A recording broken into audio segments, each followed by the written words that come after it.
guys, the four major Jurassic World Evolution YouTubers, Businesslog, Game Beaver, Swerve, and yourself, in each of the following senior superlative categories most fitting for them. Oh god, do I understand this question? Oh yes, I get it, I get it.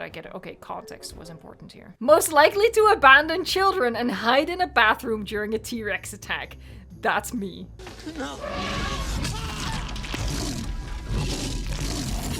Most likely to put in extra effort to look sexy despite being severely injured. No, but why is Swerve the first person that comes to mind? I think because he's the youngest.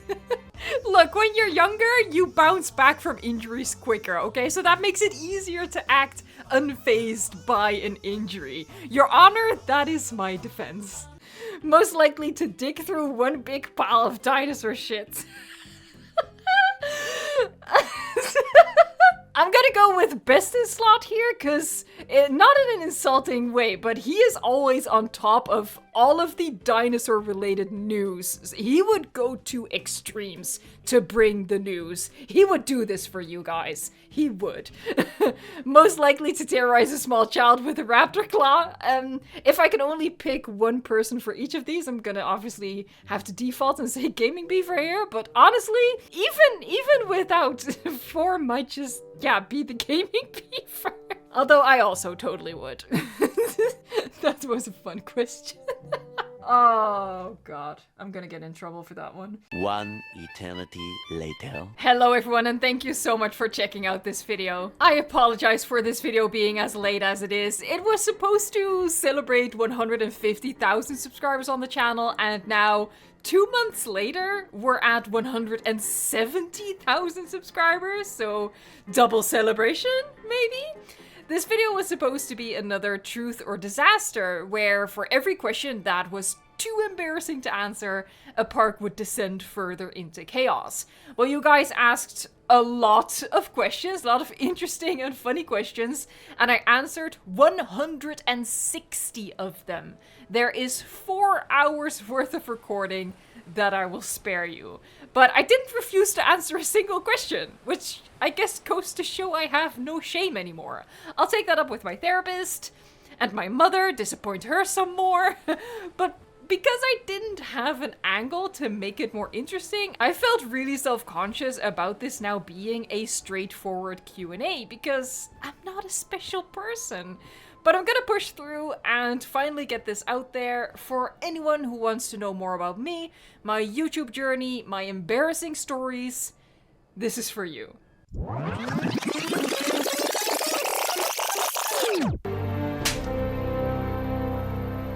Shit. If you were to be magically thrown into the KPG extinction event, do you think you would survive?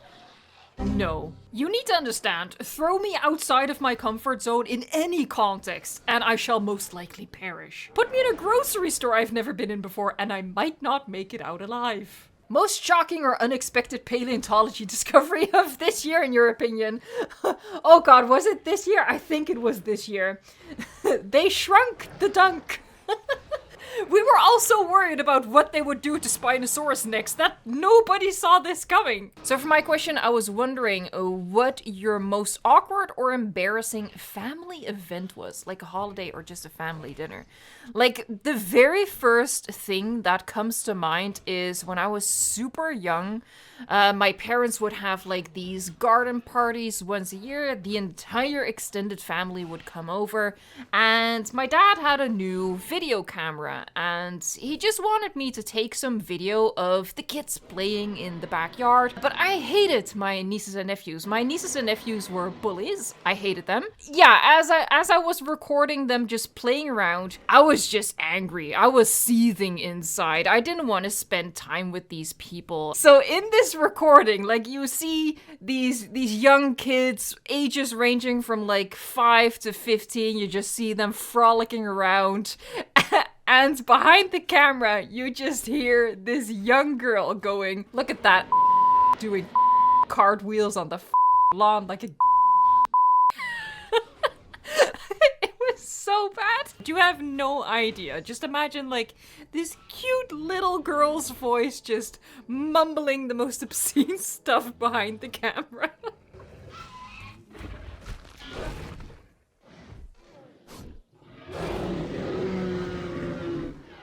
My question is, if you are being forced to kill one dinosaur out of the selection I'm about to show you, which one would you kill? Your choices are a Brachiosaurus, specifically the one from the first movie, a baby Stegosaurus, a baby... There's no read more. Oh god, did your...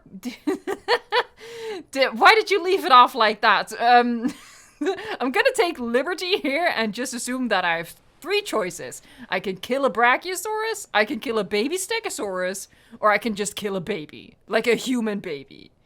I'm gonna get demonetized, but that human baby is going down. Oh my god, this is... we have 11? There's a bonus question. We have 11 questions in one. If you could write yourself into the movie for any script, novel, or animated series for the Jurassic Park franchise, describe your character. I think the most honest but the most disappointing answer to this question would be that I would never consciously write myself into anything. My character, like my personality, really just has nothing to add to any story, especially not within the Jurassic franchise. Look, I don't leave my house, okay? So... it would have to involve a plot line where dinosaurs actively infiltrate my own household, and then the story would go that I would probably go down fighting to protect my rabbits. Is that satisfactory?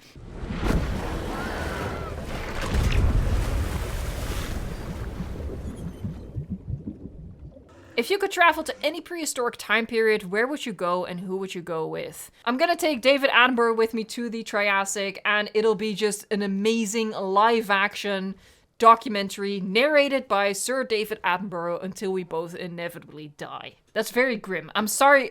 Oh god, maybe I shouldn't. No, maybe I should bring someone with me who I don't like. Because obviously this is a death sentence. Okay, who don't I like? Andrew Tate. Andrew Tate is gonna come with me and I'm gonna push him into the very first tar pit that we come across. Why is that the first person that came to mind? It could have been anyone. God.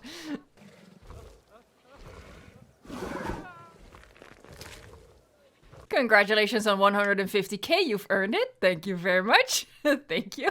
As for a question I would like to ask, what is your most and least favorite park build in Jurassic World Evolution 2 that you built, and what did you like or hate about it?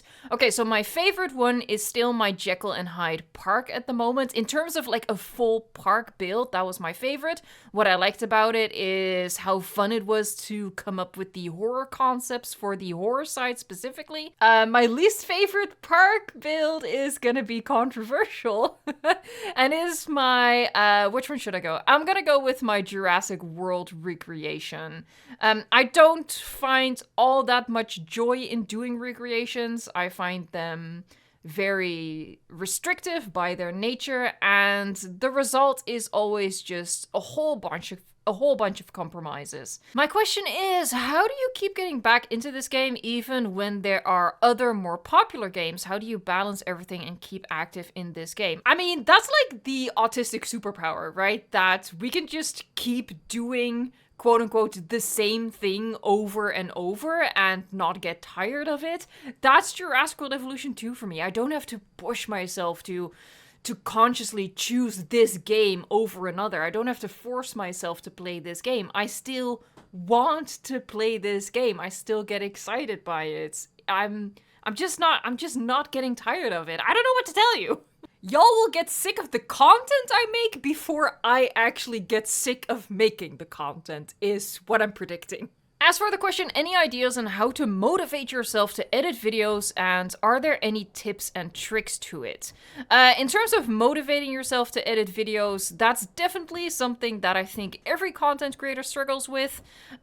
For me, when I have trouble getting into editing, I start with a small project, like a short, for example, like a tips video in shorts form, because once you get into it, once you get into the flow, you realize it's not as bad as you psyched yourself out, and it's just easier to go from from editing a small video to then tackling a huge project. So that's my advice if you're having motivations issue.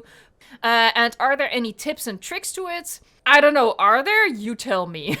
One of the tips that I could tell you is to have like a folder organized with some of the sound effects or clips that you use a lot. Hello there. Wow. Perfect.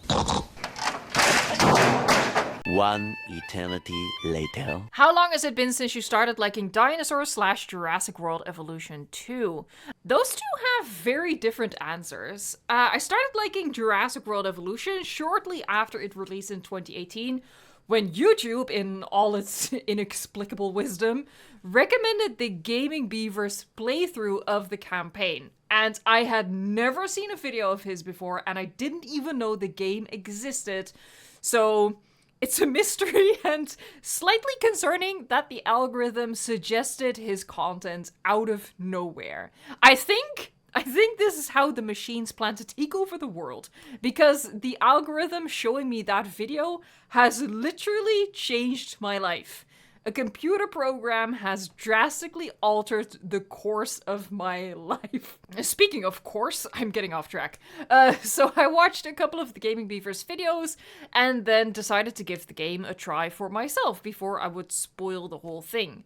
And I've loved it since day one. Interestingly though, I didn't start making content for it until a year later. When I started liking dinosaurs is much harder to pinpoint because I feel like I've loved dinosaurs my whole life, but I think I figured out what started it. And you might think, well, Jurassic Park, obviously, but no. And then you might think, oh, The Land Before Time then. Also, no, what predates me seeing those movies is having an inflatable pool toy in the generic shape of a dinosaur. It was light blue with purple spines and purple scales printed on it, a long neck. I remember it so vividly because I loved that thing, and it was an honest-to-God traumatic moment in my childhood when, inevitably, it sprung an unfixable leak and it had to be trashed. Even more traumatic than seeing Littlefoot's mom die over and over again, because yes, I did make my parents put that movie on repeat. And this was back in the day of VHS tapes, okay? So after each watch, it would have to be rewinded so I could watch it again. My sister hated me. I really enjoyed your last Q&A with the funny hickey story. Do you have any other stories similar to this that you would be willing to share? Ah, my friend, I have a lifetime's worth, a wealth of embarrassing stories, which is what I think you're looking for. I'll go with the most recent event, which was 2 weeks ago. One night, my dishwasher flooded my kitchen, and I called my dad, and he was like, just turn off the water. I'll come over this weekend, I'll look at it, and hopefully I'll be able to fix it. But I didn't want to wait. Or rather, I didn't want to do dishes by hand for almost a full week, so I thought I was being smart, I was being an independent woman by calling a appliances mechanic. So the next day, the good man calls in advance to let me know he's on his way. So at that point, I pull away the countertop that we built on top of the dishwasher so that the repairman would be able to reach the back of the machine. And it is at this very moment, with the repairman on his way, like a few minutes out, at this moment, I see that the hose of the dishwasher has come out of the drain pipe. And it doesn't take a genius to figure out that that is obviously the reason why my dishwasher suddenly flooded my kitchen. And in that very moment, the doorbell rings. So yeah, this very friendly repairman looks at it for about 2.6 seconds, without a word, like, oh god, without a word, he puts the hose back into the pipe and he looks at me.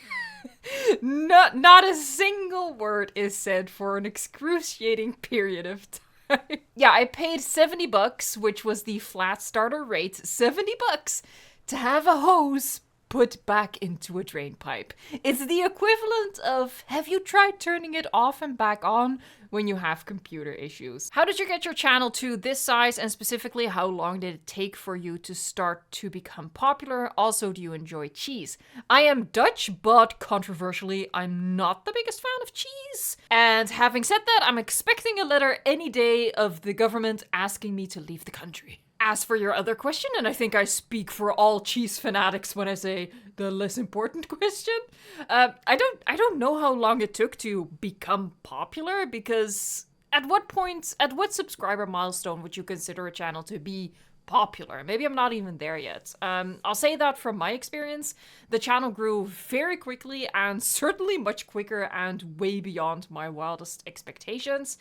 How I got the channel to the size that it is, to start with, I think I just had something different to offer in how I played the game, which made me stand out. You know, like the path art and the mono roof, stuff like that got the ball rolling.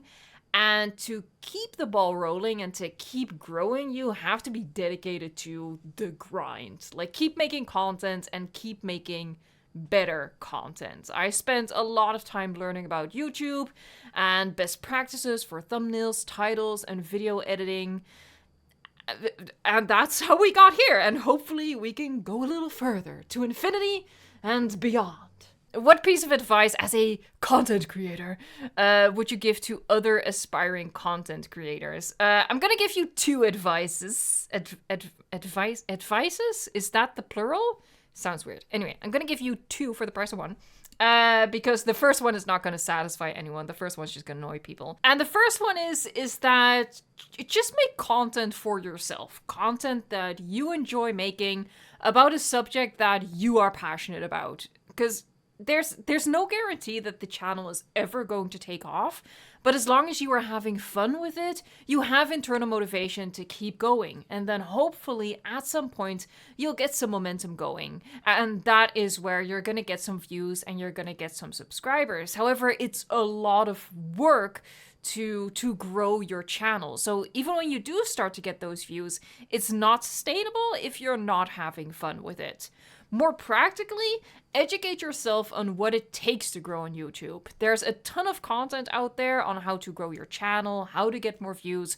So look up content like that so you can optimize your own content and make it more appealing to your viewers, more clickable, all of that stuff. Are you at a point where you're a full-time YouTuber and have quit your day job, or is it still part-time? I am almost a year into YouTube being my full-time, actual bills-paying job. I quit my daytime job summer of last year. Was there ever a time when you wanted to quit YouTube, and what kept you motivated? There definitely was a time when I considered quitting. I used to have a regular full-time job alongside having this YouTube channel.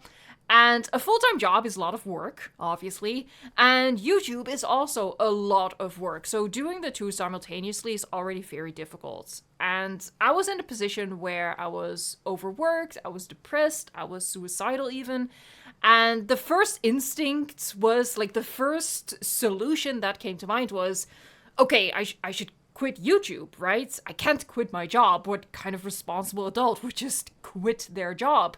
But something's gotta give. However, quitting YouTube really wouldn't have fixed anything because YouTube wasn't the problem. Making these videos and interacting with you guys, with the community, was the one thing that gave me purpose and gave me joy. The problem was really my regular day job, which I had come to resent for many reasons. There was some other stuff as well, but the job was a really big thing. So I decided to quit that job instead.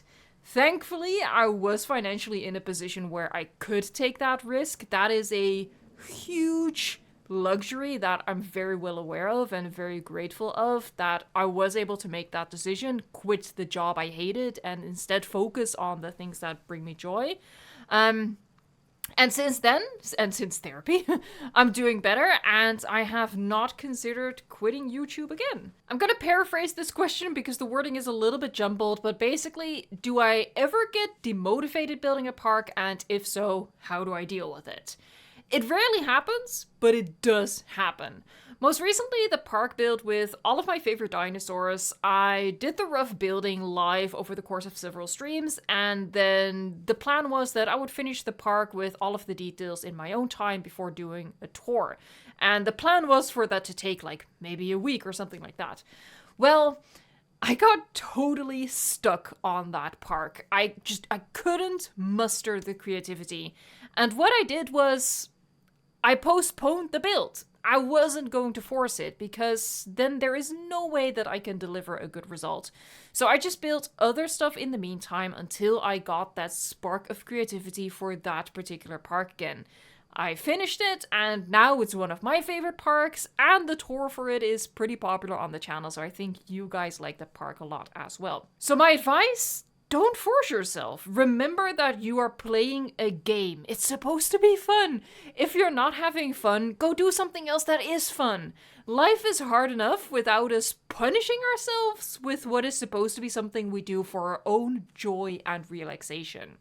Obviously, me having a YouTube channel for park building means that I did have to finish it at some points, but you as just a player, you don't. If you don't feel like finishing a park ever, then just don't. And don't give yourself a hard time about that either. You're playing a game, have fun with it. If you don't, do something else. What are the biggest positive and negative aspects of having a larger audience instead of a smaller group of fans like you had a couple of years ago? There's one thing that comes to mind, and I think it's the only negative, really, and that is how difficult live streaming is when you have a lot of people in chat. Like, I want to interact with chat, but at the same time, I need to make stuff happen in-game, and that's really difficult to balance. In the time it takes to respond to one comment, dozens of others have flown by that you then don't get to respond to at all. And same with as I'm building a park, in the time that it takes to incubate dinosaurs for an enclosure, another couple dozen comments will have flown by. If you have a small channel and you have only a handful of people watching your stream, you can have that one-on-one interaction where no comments are skipped and you can give everyone the attention they deserve, which I think is the experience that people want from live content. But beyond a certain channel size, live streaming probably isn't giving what it should be giving, which is that interaction. And I feel really bad about that I can't give people that, which is what I think they want and is definitely what I think they deserve. That aspect of it, of like kind of maybe disappointing people, that is the negative of being a bigger channel. The advantages of a big channel are that it's easier to get views on a video. Like, having a lot of subscribers is like getting a head start in a race. You still have to run the race. You still have to perform, as in you need to put in the legwork. You have to make good videos that people want to watch, but you are at an advantage. Let's be perfectly honest here. The other advantage to being bigger in our community specifically is getting early access. Only a handful of channels get early access from Frontier, and this gives us the time to make the best possible videos on new game content and publish it before anyone else, which helps new people find the channel, because around DLC releases is the most important time to be making videos. However, before you look at the advantages of a big channel and either get discouraged or think, oh, that's unfair, remember that we all started out small, without the subscribers, without the early access. It's not impossible, it just takes a lot of hard work, and in my opinion, it's not unfair, because we all had to do it. We all had to pay our dues. Hot take, maybe? Can you describe a day in the life of Evo? That's gonna be boring. And if there's anything you wish you could change about it, and why? My day starts in the late mornings, and why will become clear later on. I spend some time with the bunnies. That's literally the first thing I do. I give them their breakfast, then I have my own breakfast, and I go through the comments that came in on the channel overnight, responding and hearting as many as possible. Usually I know what to do on a given day when it comes to making content, so I either script, record, or edit whatever project is currently in the works. If it's around DLC time, I religiously check Frontier's socials in case there's any news. If I have a video that's being uploaded that day, I monitor the analytics after it is published. You'll probably see me tweak the thumbnail and the title if I think a video is underperforming. And of course I spend a lot of time reacting to the new comments that come in. And I'll keep myself busy like that working on the channel until about 2 a.m, at which point I go to bed, hence why I don't get out of bed until late in the mornings. In the meantime, like over the course of the day, I do take breaks by watching an episode of a series or cuddling with Bo, maybe build a part of a Lego set. So it's not like I work non-stop, but my work is like spread out over the entire day. And that's the average day. Obviously, there are days when I need to go out into the world to do chores around the house, work out so my body doesn't fuse to this desk chair like some sort of barnacle. I did warn you this would be boring. Would I change anything? Eventually, I should probably aim to treat YouTube as more of a job and really have an end of the workday rather than working on and off for every waking hour. But for now, this is working for me. My question is, how do you become a good park builder? Stop having a life and make the game your job, your hobby, and your entire personality. What's your favorite piece of fan art from the Discord? And if you can't decide, just list some if you wish. I will list some. Oh my god, there's so much good stuff. I really love this one. Pro gamer Bo, get good, scrub. This one is awesome and way too flattering, but the person who made this has some serious drawing skills that I'm jealous of. This one I think is absolutely hilarious, and this person actually also made a fan art of me, the Gaming Beaver, Business Slot, and Swerve, I think?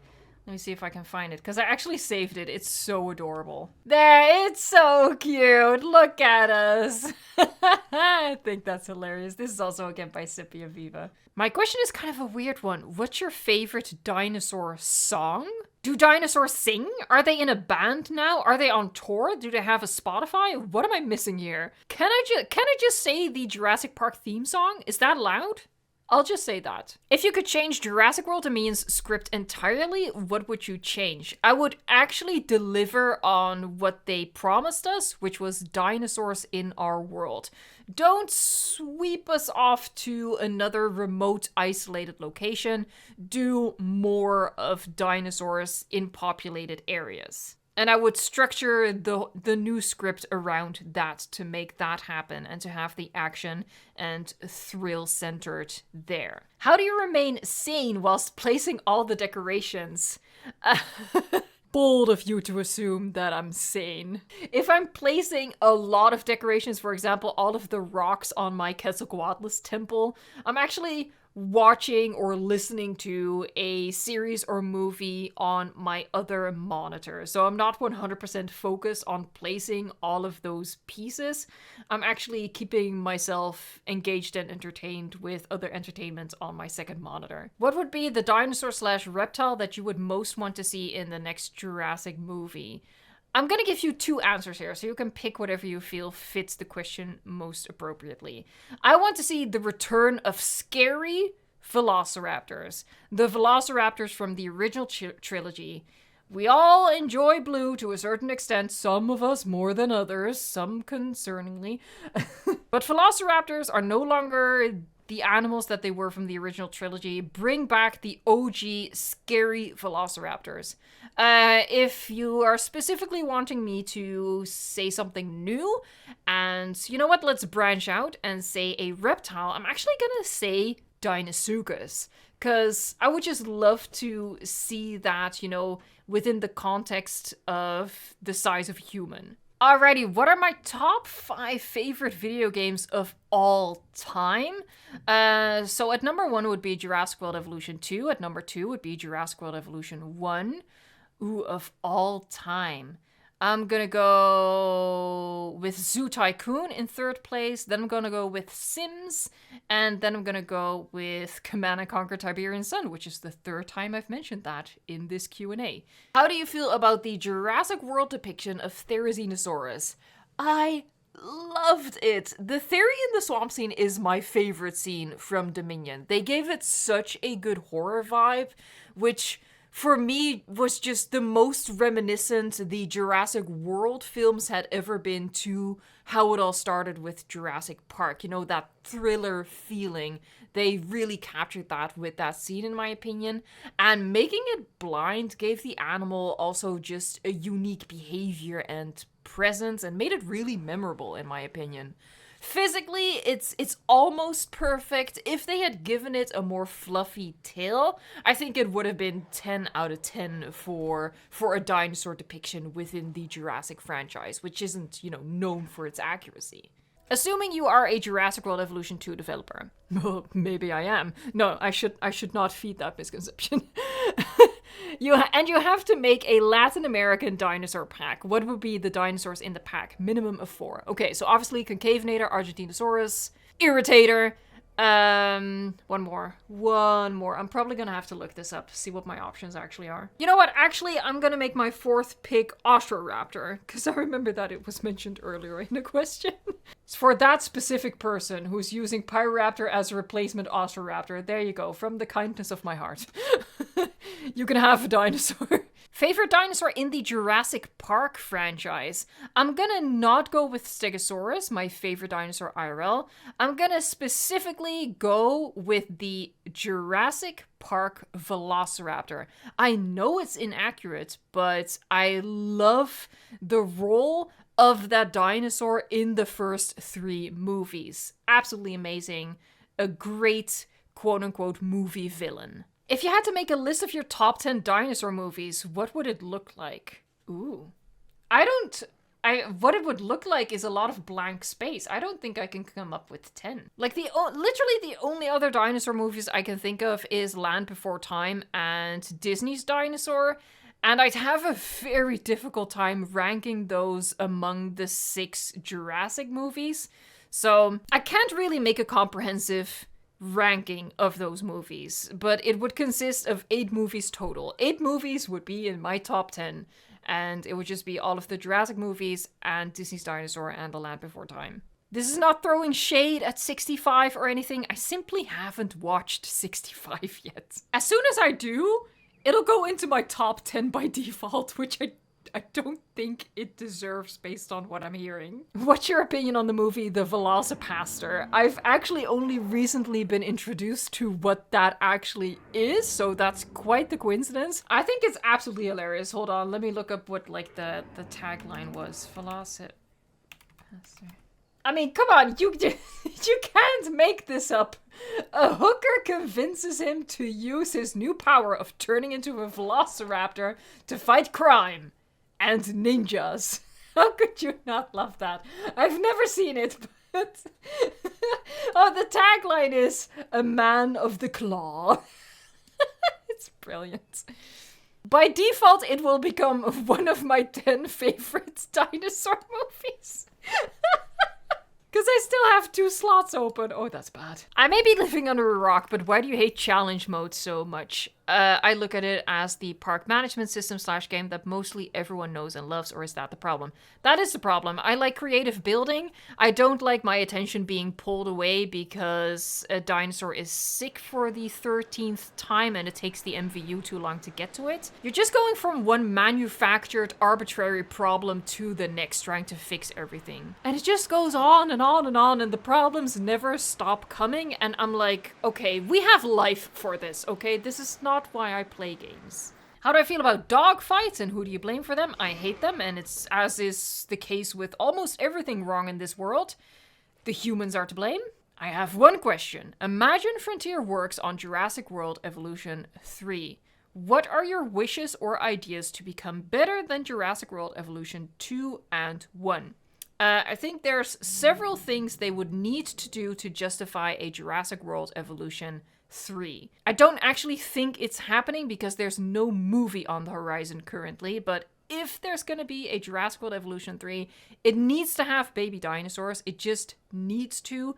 It needs to have better terrain editing, similar to something like Planet Zoo, which is Frontier's other game, and Prehistoric Kingdom, which has the same type of terrain editing. And it needs to have a much better campaign than what we got in Jurassic World Evolution 2, and also better than what we had in Jurassic World Evolution 1. That campaign is great in comparison to the sequel, but actually, at the time when we were playing Jurassic World Evolution 1, we were quite disappointed by that campaign, because it didn't feel like the choices you made had actual influence in the direction the story went in.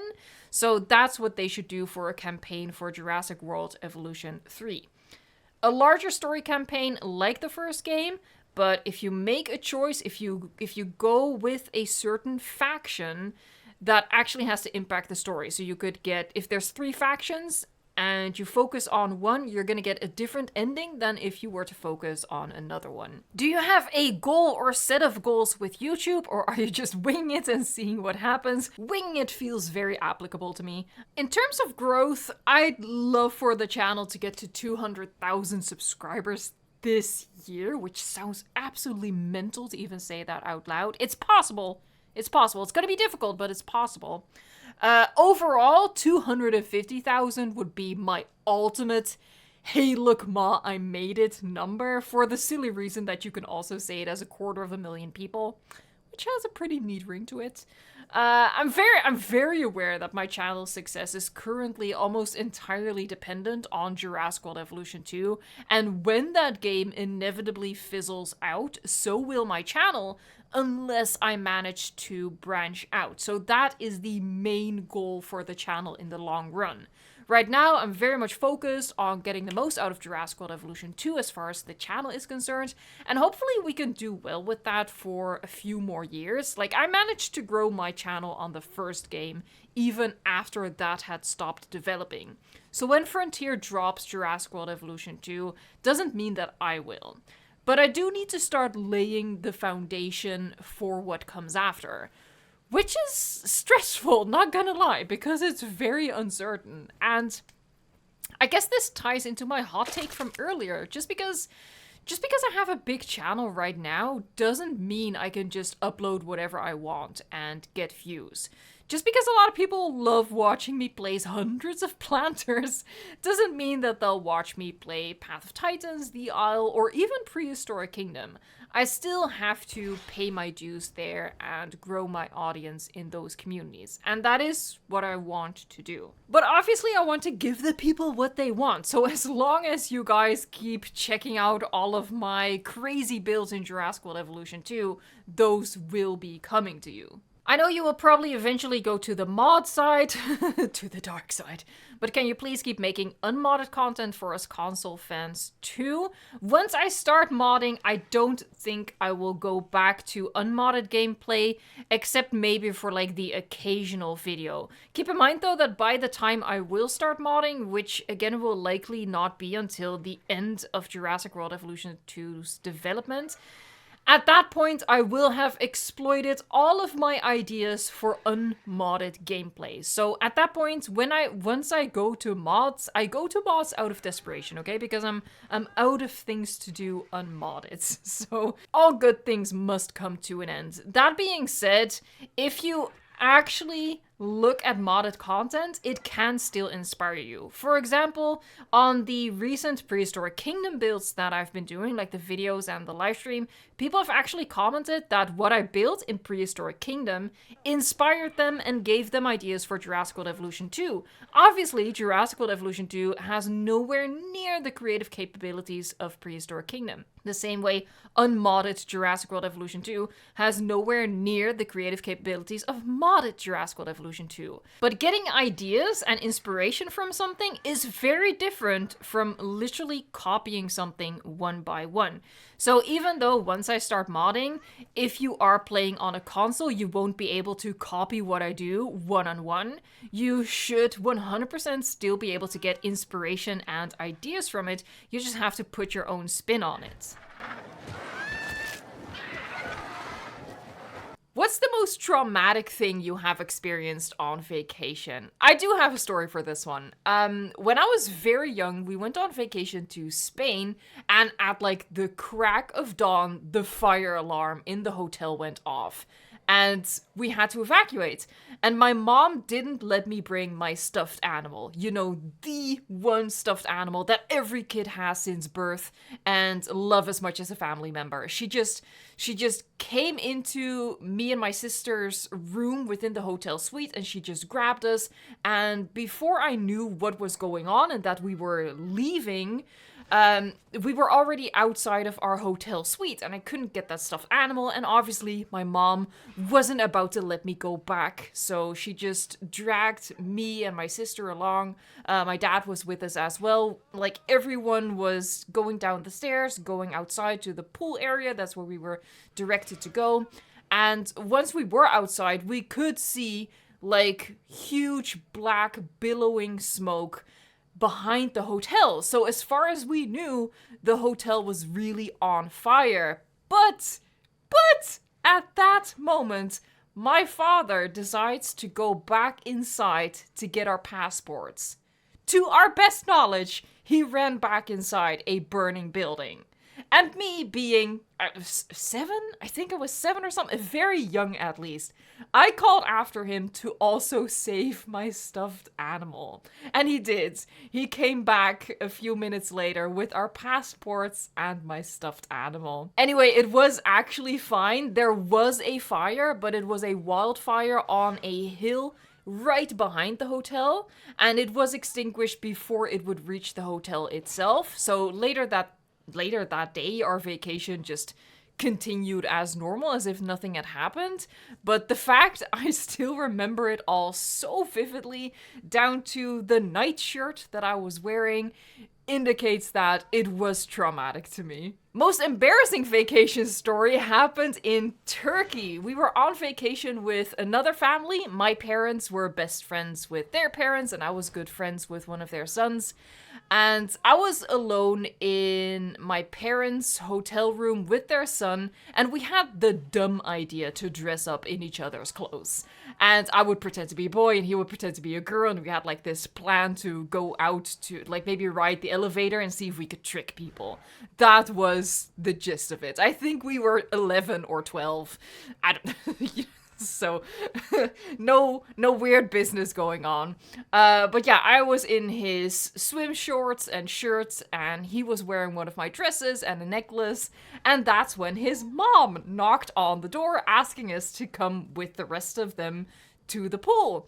And again, we were in like my family's hotel room, so she couldn't just come in. She didn't have the key for our room. You know, he didn't want her to see him in a dress. So at that point, we rushed to change back into our normal clothes, but his mom started banging on the door, demanding us to let her in because we weren't opening the door for her. We were stalling. We were acting suspect. And she was just super suspicious of what was going on, and she was getting really angry. So we had to open the door. But by the time we opened the door, we were both basically half undressed. And then we had to explain what we were actually doing so she wouldn't think we were doing anything else that 12-year-old kids definitely should not be doing. And I don't think she ever fully trusted me after that. I think after that incident, she has always considered me to be a bad influence on her son. Maybe I was. What was the weirdest comment on your videos? I get so many strange comments, but as jokes. Like, there's one person who always just comments, "I am a pineapple," which is weird, but funny weird. I love that sort of stuff. But no matter how weird we get with our random jokes, the weirdest comments I get are along the lines of, "Remember that Jesus loves you and died for your sins." I get those so often. And I don't know if it's a YouTube-wide thing or if it's because I make dinosaur-related content and it attracts the creationists, or if something about my park building just screams, "This person is a sinner and must be put back on the righteous path." I don't know what it is, I just know that it's weird. If you are a rock complete with googly eyes, where in the world would you place yourself to live out your days motionless and steady as a rock? My bunny is being very noisy and nosy right now. What do you want? It's not food time. You are wrong. Look, of the two of us, only one of us can actually read time, okay? So who you're gonna trust here? You or me? That's right.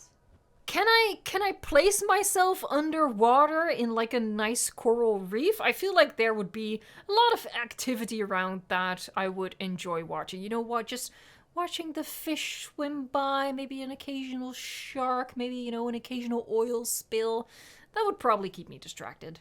My question is, what made you start posting Jurassic World Evolution? I'm gonna answer this one because, again, it's like a slight variation of stuff that we already touched on. Why I started posting content is because I realized I was playing the game quite differently from other people. I saw online that a lot of people were frustrated about the replayability of the game, namely that there was none, that Sandbox was boring, and that they could do literally nothing with it creatively. And as I was seeing all of those complaints, me at the time, I already had hundreds of hours playing in Sandbox, so I just thought, hey, I'm gonna share what I've been doing in Sandbox, and then hopefully that's gonna spark ideas for other people so they can enjoy this game as much as I'm enjoying it. Yeah, I want, if I can, I want to help other people get their money's worth out of it, get that replayability. So that's why I started posting my builds first on Reddit and then on YouTube. And I hope that 4 years later, I'm still inspiring you guys for Jurassic World Evolution 2. Thank you so much for watching this Q&A. Thank you so much for the awesome questions. I hope you'll agree that a 4-hour version of this would have been too much, but if you've made it this far, then I hope you enjoyed the video. Thanks so much for watching, and I will see you again for the next one. Bye!